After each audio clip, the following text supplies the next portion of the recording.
Hello बच्चों, तो चलिए इस प्रश्न को पढ़ते हैं। यदि x बराबर 2 log cot t व y बराबर tan t plus cot T, तब dy बट्टा डी एक्स गुणा साइन 2t प्लस 1 बराबर विकल्प a cos स्क्वायर टी, विकल्प b साइन स्क्वायर टी, विकल्प c cos 2t और विकल्प d 2 cos स्क्वायर टी।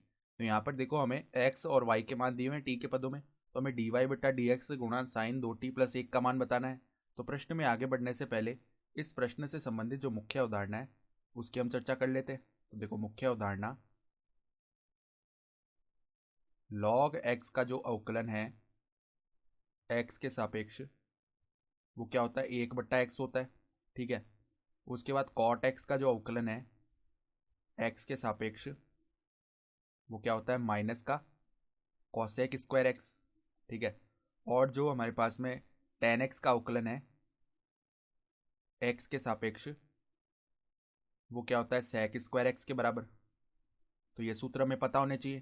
तो अब देखो सवाल में वो क्या बोल रहा है, x का मान सबसे पहले हमें दिया हुआ है 2 log कॉट टी के बराबर। ठीक है, ये दिया हुआ है मान। तो अब देखो हम क्या करते हैं, यहाँ पर दोनों तरफ हम अवकलन कर लेते हैं टी के सापेक्ष। तो यहाँ पर तो डी एक्स बटा डी टी बन गया बाएं पक्ष में, और बराबर में दो तो अचर है तो अवकलन के बाहर हो गया। फिर देखो लॉग के अंदर ये लिखा हुआ है कॉट टी, तो पहले अवकलन करेंगे हम, तो लॉग एक्स की तरह इसका अवकलन होगा तो 1/x आ जाएगा, तो 1 में कॉट टी बन गया। ठीक है। फिर क्या होगा, यहाँ पर श्रृंखला नियम लगेगा, तो कॉट टी का पुनः अवकलन होगा किसके सापेक्ष, टी के सापेक्ष, तो माइनस का कॉसेक स्क्वायर टी, ये बन जाएगा। ठीक है। तो हमारे पास में क्या बना, -2 cosec square T, -2 cosec square T बट्टा में कॉट टी। ठीक है, ये बन गया। तो इसको हम एक बार के लिए समीकरण 1 बोल देते हैं। फिर देखो जो y है वो किसके बराबर दिया हुआ है, y बराबर है टेन टी प्लस में कॉट टी के। तो अब हम यहाँ पर क्या करते हैं, अवकलन कर लेते हैं टी के सापेक्ष। तो डी वाई बट्टा डी टी का मान क्या आएगा, यहाँ पर टेन टी का अवकलन हो जाएगा सेक स्क्वायर टी, और कॉट टी का अवकलन हो जाएगा माइनस का कोसेक स्क्वायर टी। ठीक है, ये बन गया। इसको बोल देते हैं हम समीकरण 2। तो अब देखो समीकरण 2 भाग में समीकरण 1 करते हैं। ठीक है। तो देखो बायां पक्ष बट्टा बायां पक्ष होगा, तो डी वाई बट्टा डी टी बट्टा डी एक्स बट्टा डी टी का मान क्या हो जाएगा, डी वाई बट्टा में डी एक्स बराबर में क्या आ जाएगा, sec square T minus cosec square T बट्टा में देखो यहाँ से क्या बन रहा है, यहाँ से बन रहा है -2 कोसेक स्क्वायर टी बट्टा कॉट टी। तो -2 कोसेक स्क्वायर टी बट्टा में कॉट टी। ठीक है, ये बन गया। तो यहाँ पर देखो हम सेक स्क्वायर टी को लिख सकते हैं 1/cos square T, cosec square T को लिख सकते हैं 1/sin स्क्वायर टी। ठीक है।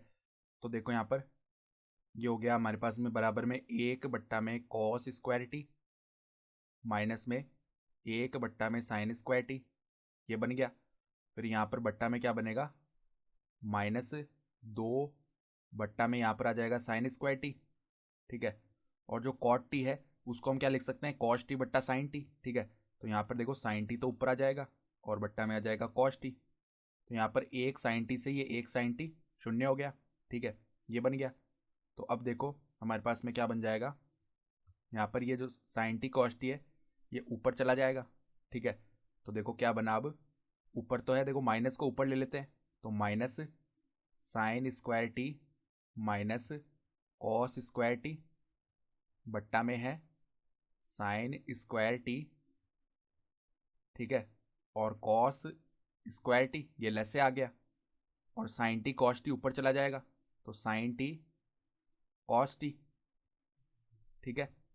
और यहाँ पर माइनस का 1/2 भी तो है नीचे, तो यहाँ पर क्या होगा, देखो साइन टी कॉस टी से ये जो घात है ये 1 बन जाएगी नीचे। ठीक है। और माइनस को अंदर हम गुणा कर देते हैं, तो देखो डी वाई बट्टा डी एक्स का मान क्या है, डी वाई बट्टा डी एक्स बराबर में यहाँ पर माइनस को अंदर गुणा कर दिया तो cos square T minus sign square T बन जाएगा, cos square T minus sign square T.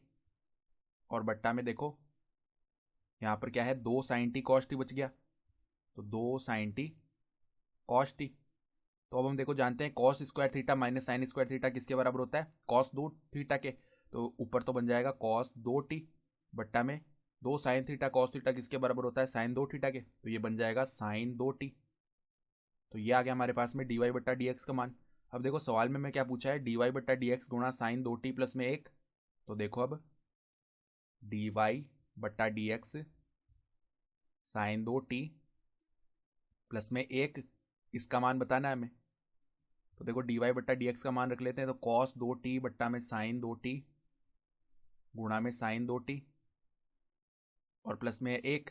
तो साइन 2t से साइन 2t भाग हो गया, तो क्या बचा, कॉस 2t प्लस में 1, ये बच जाएगा। ठीक है, तो अब देखो हम कॉस 2 थीटा का एक सूत्र जानते हैं कि 2 कॉस स्क्वायर थीटा माइनस 1 होता है। तो उसी प्रकार यहाँ पे कॉस 2t को हम क्या लिख सकते हैं, 2 cos square T minus 1 plus में 1।